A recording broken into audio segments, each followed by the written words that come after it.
Welcome back to Verses and Visions, Creative Conversations. Today I've got something special for all of you out there looking to align your creative journey with your core values. Are you crystal clear on what really drives you? Or maybe you feel pulled in different directions, struggling to focus on what matters most. I'm excited to invite you to a free webinar I'm hosting called Defining and Honoring Your Values. In this session, we'll deep dive into knowing and honoring your values is essential, not just for personal fulfillment, but for making empowered, aligned choices in your creative work. It's happening on November 13th, and you won't want to miss it. By the end of the webinar, you'll walk away with tools to clarify your core values, prioritize your goals, and build a foundation that keeps you grounded and focused. Head over to www.sagefirstpublishing.com to register. It's totally free. I can't wait to see you there and help you bring new clarity to your creative path. All right, let's dive into today's episode.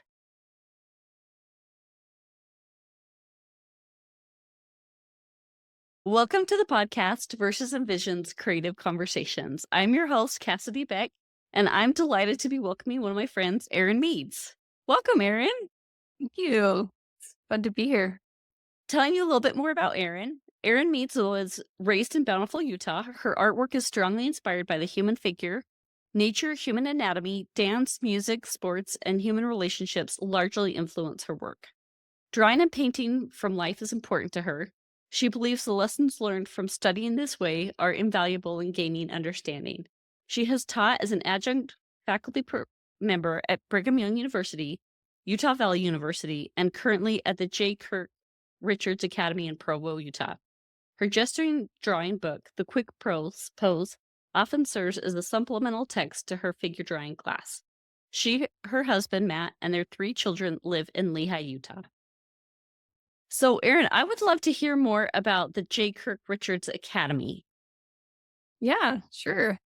Kirk Richards is a pretty well-known artist here locally, here in Utah, widespread as well. He's so amazing. What I do at the Academy is I run an open session on Monday nights where we have a model come, and this session is open to the public. Anybody can come it's like $15.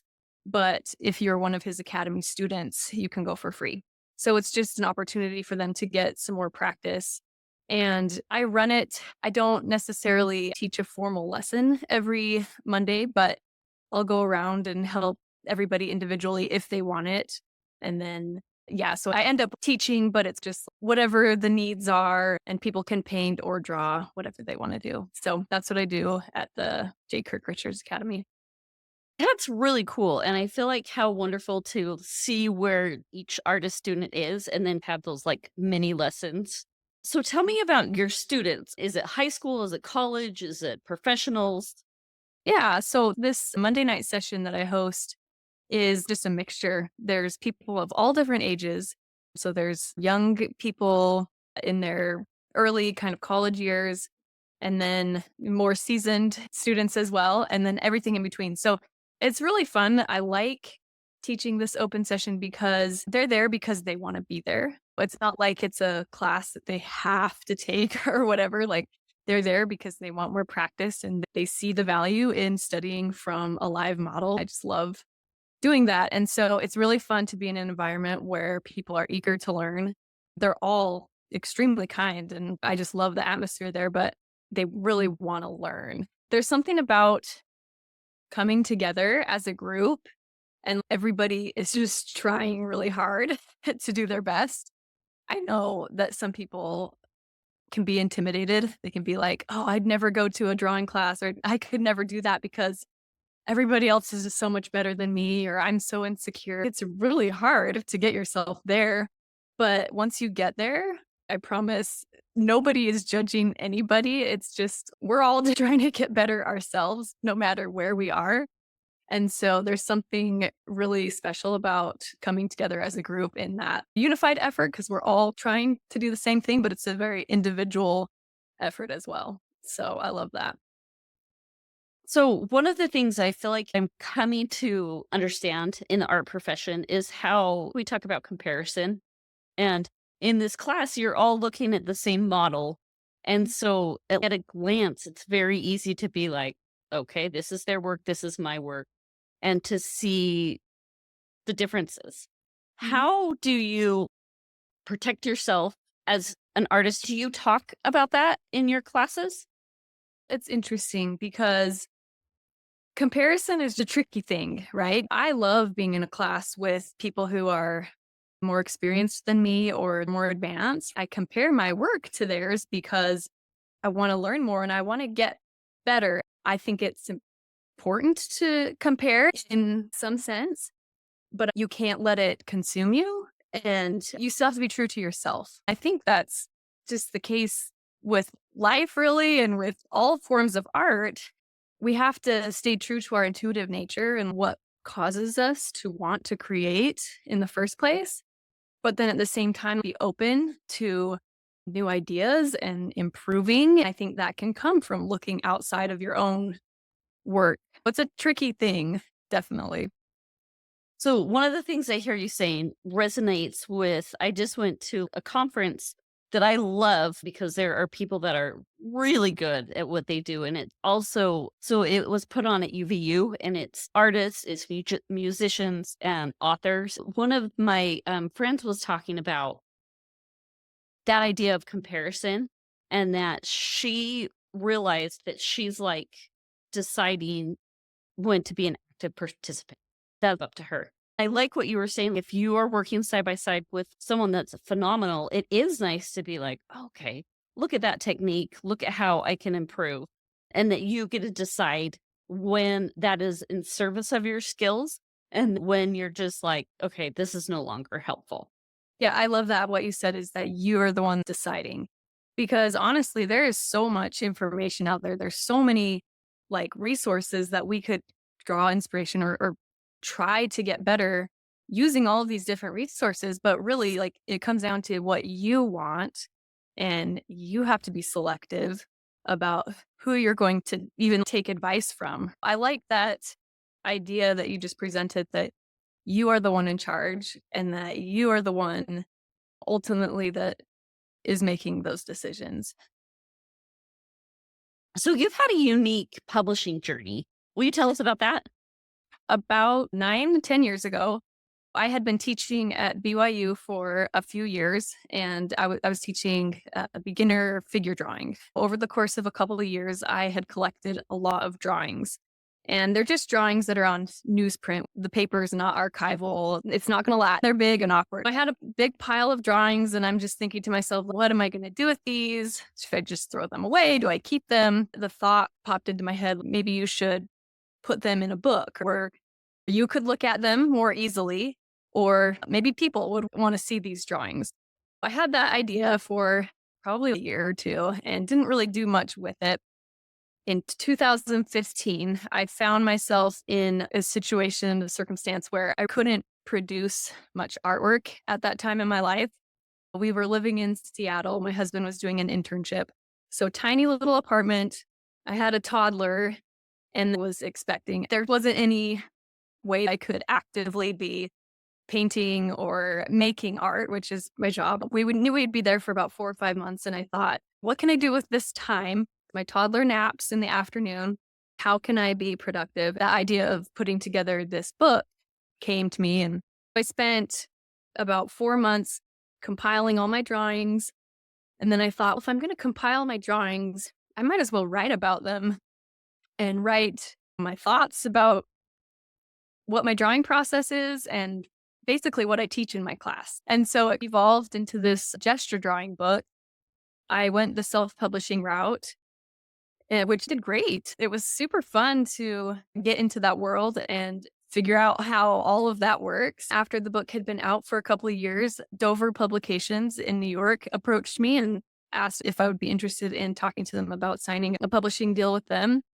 And so we had some conversations and I decided to go that route because I wanted the book to be more available, more widespread. I felt like going through a publisher could help me do that. And it has. It's been a really great experience. It's been fun to look back over the past 5 years. I've been with the publisher about four going on 5 years now.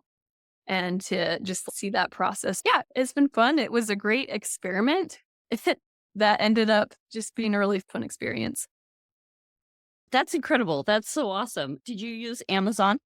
I did. The main reason I went with them because I was in this tiny apartment. I didn't have any money. I basically started this with $0 and it was print on demand. I didn't get a ton of money for each copy, but it was something. Something is better than nothing. I did the research, figuring out pricing and everything, which was interesting to me and fun. So you've published several books. Is that right? So I'm working on a children's book right now. My first book I did was my dad's memories. So, as a little bit of a background, my dad was really sick. And it was like became more important to me to like capture his memories and to capture the things pressing on his heart and the most like important things. And I started like monthly interviewing him, and he passed away before I could finish it.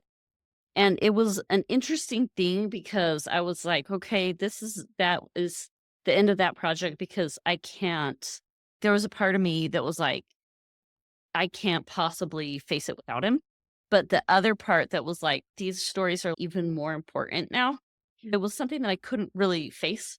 I had been stewing on a character named Walter, and it was so easy to write about Walter. Mhm. And I feel like it actually helped process a little bit of grief because I could write about Walter, but nothing was attached to him. There was part of it inspired by my dad, but also he's totally fictional. And once I wrote about that, I was able to finish my dad's book. And with my dad's, it was just my dreams for that was so different. I didn't want to self publish because it wasn't for everybody. My mom helped me with it at the end of that book. My siblings and I all spoke at his funeral. We included our talks, which helped capture other people's perspectives about him. So that was a part of the book, and there was a limited run on it. We were able to distribute those, and that was the dream for that. The fiction book is still available. It's called Those Three Words. It's on Amazon. I'm really excited. Children's book, I have interviewed the artist. His name is Austin Shirtliff. The premise behind it is called The Sheep Chronicles. The first one is about baptism, using stories of sheep. Chose Austin as the illustrator because he's very into comics and graphic novels. A graphic novel church story, I feel, hasn't been done before. That's really cool. I'm excited for that. Thank you. So, Erin, you have three beautiful children. Tell me about balance. What does that look like for you? Oh man, it's like I never achieve it. It's so hard. I could get into my art and I'll start working on some project and my time and attention goes to that. And then the house kind of falls apart and my kids are fighting. I feel like they're pulling me away from my art, which is frustrating. But then obviously that's what I want to do. And then I take care of my family and I'm like really involved in them. But then my art is always just like pulling me back. It's just constantly this battle that I don't think I'm ever going to achieve, to be honest. It's just this tension that I feel I'm going to have to do my best the rest of my life. It's not necessarily comfortable, but I'm learning to accept that maybe it doesn't have to be. Being uncomfortable and like being in that place where there's just always this tension, like it's going to be okay. And that's how it's going to be. And it's going to be fine. I always wish I had more time for my art or my kids, but this is just mortality. And it is what it is. And I'm just doing my best. I try not to get too down on myself when I go to those spaces where I'm like, oh, I need to spend more time on my art, or I need to spend more time with my family and just realize that I'm human and I'm just doing my best. I have a thought about this. Here, I'd love to hear like advice or inspiration or anything you have to say about it. So I have been attending high school football games, which is not something I thought I was going to go back to. My son plays in the marching band. They perform at the beginning Mhm. and at halftime. One of the times I was watching the cheerleader do a lift. It looks like the cheerleader in the lift is just like a statue, solid and totally 100% balanced. And I compare that to myself as I'm trying to balance. And if I'm just on one foot, it's like constant little adjustments. Even though to me it looks like that she is like statue, I bet she's making those little adjustments, but just because she's had a lot more practice is Mhm. like better at it. And I wonder if that's what balance is, that it isn't ever, we've got it, but it is, okay, this feels a little bit out of whack. And let's readjust that way. And then you're like, oh, too far. This, I wonder if that's what balance really is, that it's like an active shifting and maneuvering. Does that Right. resonate? What do you think? Yeah, I like that. I've seen that diagram before, that your journey from here to here. It's going to start out super squiggly and everything. And then as you get to the end point, it's not ever going to be a straight line, but it's going to be closer to that straight line than it was in the beginning where it's all squiggly. So I try to think about that as well. It's not a straight line to that. It's okay if it goes up and down, but as long as we get there and overall things are straightening out. I don't know if that makes sense, Oh, but totally. Yeah, I get that. You talked about one of the things that you love to do and to draw is like human anatomy. I feel like one of God's most beautiful creations, right? It is stunningly beautiful. I think one of the things that's tricky to find that balance, bodies are an art form. But where's that balance between the things that you're drawing and pornography? Mhm. Yeah, it's a very good question. And I wish it was talked about more. I feel like if everybody had the opportunity to draw and paint from the nude model, our world would be a lot different than what it is now. It's so different than pornography or anything of that nature. Like when you come into a drawing session, painting session with a nude model, like it is the furthest thing away from that, in my opinion. And I've done a lot of work from life, but I really have never been in a session where there's been any type of uncomfortable feeling. I'm so grateful for the models that will undrape for us and share their bodies so that we can study and learn. The human figure is the most perfect creation on this earth, in my opinion. When I study the figure, I feel like I'm studying the image of God. Maybe it's a mindset thing too. I do value modesty. This is a sacred subject that we're depicting. And so we're not just going to be willy nilly about it. We need to be serious about it. You go into a session with that mindset versus the complete opposite. It's a very different feel. It's almost spiritual, to be honest. Like I said, when you're in a group where you have this unified effort, in just wanting to improve. And actually, what improving is increasing your understanding. That's what I define improving. So when we're all there and we're just really authentically trying to increase our understanding of what's happening in the figure and how we can communicate that in a way that is beautiful. I was in London doing a study abroad. I went to a play. It was like, this play is unlike anything that's ever been done before. And so we went to it, and I went into it having like no expectation or really information about what I was getting myself into. It Uh-huh. started with Adam and Eve in the garden. Adam and Eve are in a stage of innocence. The actress and actor walked out onto the stage completely nude. There was something about that that showed their innocence that you couldn't do in any other way. I do see what you're saying. I think there is merit and beauty. I totally agree with you because Adam and Eve are God's last creations. I believe they are like his crowning achievement. I've never thought of it that way before. And so I think, looking at it like that, what is your hope for the session? That's a good question.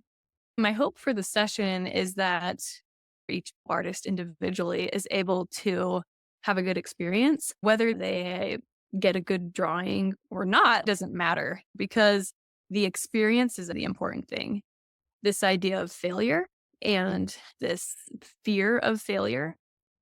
In my sessions, I say, we are here to fail. That is not a bad thing, because the only way to improve or get any better is to fail. And so my point is, whether you have a good drawing or whether you have a bad drawing, that's beyond the point. The point is that you have gained experience, and that from here on, you can use that experience you need to in order to say what you want to say, basically. It's interesting you bring this up, Erin, because I was at an activity last night and we were pulling questions out of the hat. And one of the questions was like, what's your greatest fear? Some people is like arachnophobia or I don't, and some were like that. And I was like, I don't want to fail. That's my biggest fear is that I don't want to fail. So I love the perspective you're bringing that we're here to fail. How does that go down with your students? Because that's uncomfortable. Yeah, no, I actually feel like it's this huge relief. It's funny, like they laugh because we're not here to fail, but we're here to learn, right? We're here to gain experience, to gain understanding, and making mistakes along the way is how we do that. Maybe fail is too strong of a word. The idea is that the only way it can get any better is if you have experiences and learn from those failures. But it's not easy. I don't like to fail. You don't like to fail. Nobody likes to get to a drawing session, spend 3 hours on a drawing, and then hate the drawing. That's not fun. But if we turn it around and say, okay, what did you learn from this experience? And are there parts of this drawing that worked well? And the parts that didn't work well, what can you learn? And what can you take for the next drawing that you do? And say, okay, remember that's what I did with that other, that's how I approached this foreshortening or whatever it was in this pose. That's how I approached it here. And it didn't work so well. So I'm going to try a different approach and see if that can help. I tell this one example. Had this student at BYU who was super talented. Like I had seen his sketchbooks and just his drawings in class. They were great. They were really good. But we started doing a little bit longer poses. So we did a 5 or 10 minute pose. And halfway into the pose, I'm walking around and I come over to his paper and he literally has nothing on his paper. It looks like he's had a head or something and he's erased it probably 4 or 5 times. And 5 minutes has passed. Now he's only got 5 minutes left and he literally doesn't have anything on his paper. I'm just like, hey, like, what's going on? And he was shaking. He was like, I'm afraid I'm not going to get it right. And I was like, oh, we have to talk about this. We have to figure this out. And obviously, he snapped out of it. He got through it. He went on to do really amazing things. He has worked at some major animation studios. He's really good, but I just always remember that experience. He couldn't do anything. You have to make a mark in order to say anything. We have to make mistakes to get better. You have to take that risk at that first mark. I wonder how your class would look and feel different if instead of you say, okay, class, I expect them, and nothing short of perfection is going to be acceptable. How that would feel. Yeah. Versus how you do it now is we are here to fail and that's how we're going to learn. If you're saying to your class, I expect perfection, nothing's going to get done because the moment you start on the paper, it's not perfect because it's not complete. I think there has to be that delicate balance where, like, I can say, we're here to fail and just draw. But at the same time, you got to have some expectation of yourself. And I have to have some expectations of the students as well.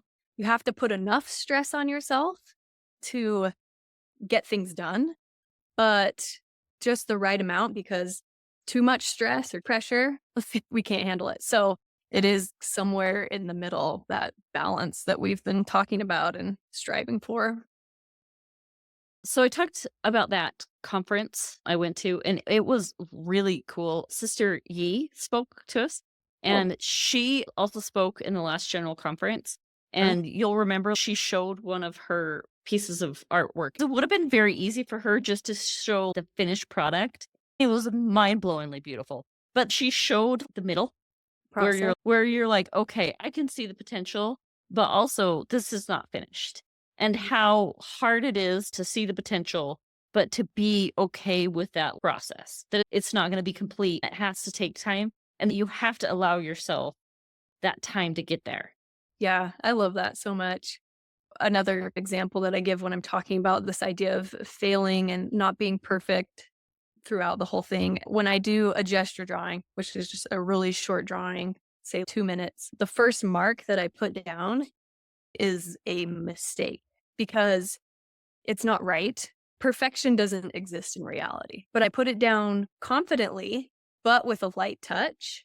I'm sure about it, but at the same time with a light touch, meaning I'm open to changes or whatever. I can be adaptable.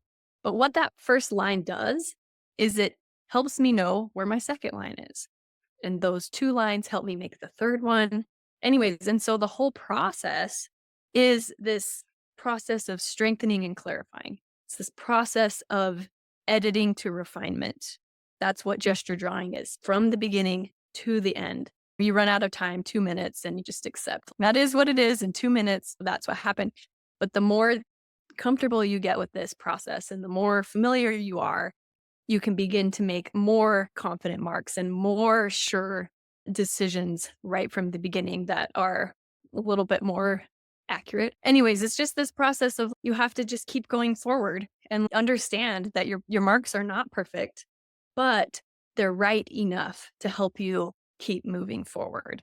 I think that idea of getting things done and making art and keeping on going while accepting that you're not perfect, hoping you can become a little bit more refined as you move along. I love that idea that your first mark is with the light touch, but you can't do your second or any of the other marks until that's done. And that you're starting, I guess it's like planting your flag, but Yeah. it's with a light touch that you're open to the possibilities. That is so Yeah. cool. I stress that first mark, even though it's with a light touch, it still is confident and purposeful. Hmm. Because I think sometimes when you hear light touch, you think, oh, hesitant. But it's no, we have to be purposeful and direct in our decisions, at the same time, be open and humble enough to make changes. Because you've worked in a light touch, those changes can be made. Does that make sense? It is a light touch, but you're doing it with all of your focus and you're direct and purposeful. You understand it's not perfect. It's not going to be perfect. That sounds hard to be light, but to be direction and purpose filled. I think it's about being present, like with life too. We need to be sure about who we are and what we're doing, but we also need to be open to changes and adaptations. And I think the way that we do that is just like being in the moment and taking it one moment at a time with faith and just try to keep moving forward the best we can. That's interesting. I ask all my guests about imposter syndrome and their experience with that in their life. Tell me about that. Oh, imposter syndrome. I definitely have experienced that. Most artists, even the most successful ones, the more I talk to them and get to know them, we're all experiencing that. Being an artist is just as much of a mental game as it is physically doing these things. You have to have a good headspace in order to make this work 100%. I experience imposter syndrome all the time. And it's something that I'm constantly trying to overcome and talk myself into a good headspace. Somebody asked me the other day, what if you have a student that like they just don't have any potential? And what do you say to them? Like their drawings are just really the Yeah, they're worst. just I thought about it for a second. If they're there, they want to be there and they're trying to put forth their best drawings. There's got to be something, even if it's the smallest thing that I can tell them they're doing a good job. Because if I just go in and say, that is the worst thing like I've ever seen, they're never going to want to come back, ditch their dreams, and art is going to be gone forever. But if I tell them, you know what, that is a beautiful line you made. It might not be the right size, it might not be in the right place, but you made that line so beautifully. I think you should make more beautiful lines like that. And the thing is, they'll hang on to that one thing, and that one thing can help them come back. Maybe they'll get even better at that one thing, and then all the other things will slowly come together. But I try to tell myself that too when I'm experiencing imposter syndrome. I'll be like, "Do I even know how to paint? What am I even doing here?" And then I say, "Remember, you have some really good gesture drawings and you understand the figure. You did that and you understand that." I'll be like, "I do understand that. And most of all, I appreciate that. That's the reason I'm here doing this. I want to be more like my Heavenly Father who understands the human figure. That's why I'm doing this." I think it's important to have a couple of those little things in your back pocket that when you're experiencing those times, which you will, there's no doubt about that, you can pull them out and say, "Oh, remember This is why. It is a tricky thing. It's hard. Honestly, I think everybody is experiencing it. To hear that other artists you interview experience it when we come into a drawing class, everybody's so insecure about their abilities. Realizing that we all are helps us to lay out that vulnerability and be like, okay, we all feel this way and it's okay. We'll just keep moving forward. So much good stuff. Erin, we've talked a lot about God's creations. We are part of God's creation. And that seed of wanting to create is within each of us as well. One of the things I hear you saying as you're talking to your students is that you don't want to squash that in somebody else, that you want to recognize and that you want to teach them and honor their journey. I love how you were talking about being open with our insecurities. Like, you're here, you're showing up, you're trying to do your best to honor this. The way you do that with them is by saying, okay, we're here to fail. That helps people be like, let's do this together. I think the other thing to note here is that we're doing important work. What we're creating is important. Sometimes it's hard because maybe you're not making the money or your project is taking a really long time, but it's important for us to remember that this work is important. The reason we're on this earth is because of creativity. Like, this world was created. Somebody had to create it, right? And look at how we've been blessed because of it. I think feel similarly about my art and your art and everybody who makes art is that your work is important and it is important to spend time doing it. I felt this way before, but you feel guilty. You're like, oh, I'm spending all of this time on this artwork that I don't even know if it's gonna turn out. I don't know if I'm gonna sell it or whatever, but it is important, right? You are blessing lives, whether it's through this painting that you're working on or just because you're becoming who you are. I don't know. I think there's a lot of different ways that we can bless those around us or even ourselves by doing this art, but it is important. And I want to make sure that artists know that because I don't know if they all do. I totally agree with you. And I feel like that's like realization has taken a long time because I feel like for me, like achievement typically has a dollar amount attached to it. Yeah. And through this process, that is something that I have had to totally detach because this is important. I feel like what we are doing is important. Mhm. And maybe it's just important because it's developing a different side of myself Yeah. and Mm. it's filling that need. And I don't know if that's sometimes that you feel that way as well. Oh, for sure. I go to the temple and I sit in the temple and all I think about is art. And it's what I'm hearing in the temple is translated through what I understand about art. Mm. And because I can understand what's happening in the temple so much more because of what I know about art. Like, that makes it all worth it, even just right there. So I often tell myself, if I never even sell another painting in my whole life, like, it still will all be worth it because I recognize that's how God speaks to me. And I think that's amazing that he can speak to me in this language that there's no other explanation of where it comes from. Like, it has to be from God. Hey, love that. That is a new perspective. So I want to hear more. Tell me more about that. Oh, there's so many different facets of it. You could apply it in so many different ways, but one way that often it comes to me is just this parallel of my drawing class and what I know about gesture drawing when I put one line here and the next line. Anyways, but like in a 2-minute gesture drawing, there's just so many of the same things that happen in that process. What I understand about gesture drawing and how similar it is to what I'm experiencing when I sit there in the temple. So it builds your first stroke leads to the next, leads to the Mhm, next, leads to the mhm. next. And I guess just in using the creative process, the first time period led to the next, Yeah. led to the next. Is Yeah. that where you're Yeah, uh-huh, and just in drawing, we talk about working general to specific. That's exactly what happens in that creation process, working to the big things first and then honing it in to the details. Light and shadow is another, like, prominent theme that we talk about in drawing, and we talk about that in the temple as well, that there has to be a light side and then there's a dark side and how they work together. I should write all of these you down. I should. You for totally practicing. should. That's gonna be should be your next book, Erin. I think that would be so interesting because I would love to go to the temple with these things in mind because I your relationship with God is different than mine. Same being, but different. Like we're different. So our Yeah. relationship is going to be different. The feelings that we have, the way that he talks to us, the language that he uses is going to be different. But I like want to learn more. And so I would love to talk to him like using your language too. Yeah, that's neat. I've never really thought about that before, but yeah, I would like that too.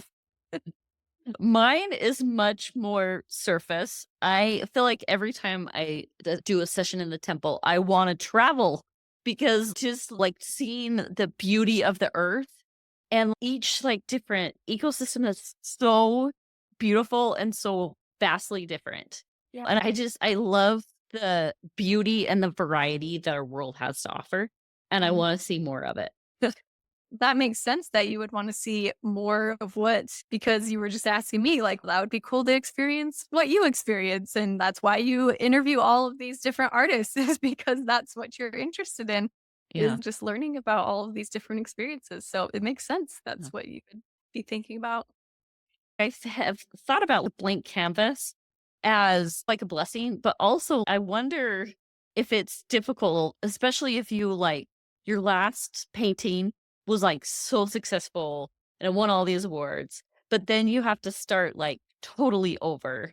Do you feel like there's certain amount of expectations? Yeah, definitely. I don't know if you played sports or followed sports, but like the hardest game is always the game that comes after a big win, right? That's always the hardest one to come back after and play hard. And I think, yeah, like what you were saying, it's hard after you've done something pretty successful. I remember listening to a TED Talk by Elizabeth Gilbert after she wrote her big monster hit, Eat, Pray, Love and she's pretty young in her career still, and she's, "What do I do now?" Like, it's likely that nothing that she produces will ever again have that same, like, booming effect. What do you do about that? That's a really good TED Talk if you wanna go listen to it, and she explains what she does. That is definitely something that I am always struggling with or trying to manage. Like, I'll do a really good drawing, and the next drawing I do, I'm like, all pumped up, but then a little bit scared too because I don't know if it's gonna be as good as what I did before. Yeah, a lot of it is has to do with your motivation and your intent because I came to a point in my drawing career where I felt like I had to let go of a lot of the methods I was using because I was going after perfection. I was going after, I want this drawing to be so good. And I knew how to do that, honestly, but I didn't have that same enjoyment. So for a while, I just let all that go and I just drew for the enjoyment, just very intuitively. My proportions were all the way off. But my hope was that by doing this, I could develop these skills by eye instead of relying on all of my measuring and some of my other things that I was doing to get a convincing drawing. And my intent became more on, okay, I want to understand the figure.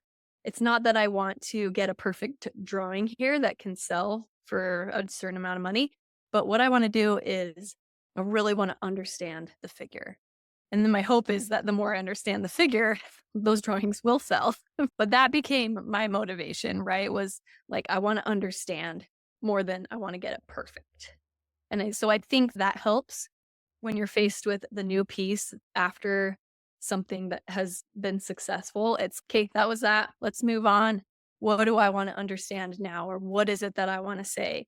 And as long as you're going after that instead of chasing, I want it to be just as good or I want it to be sellable or perfect or whatever, I think those are two very different motives. And I think that staying on that other side of okay, I just really want to understand, or I just really want to get this point across in this piece. I think that's maybe one way that you can tackle that. That's great advice. And I think that you're absolutely right. That is a total distinction. Like your motivation is if you just are in it to get better and to further your understanding, that's a great mindset. That's what we talk about, like growth mindset. Yes. Yeah, for sure. Erin, it's been Yeah. so much fun. Thank you. And for guests, tune in next week.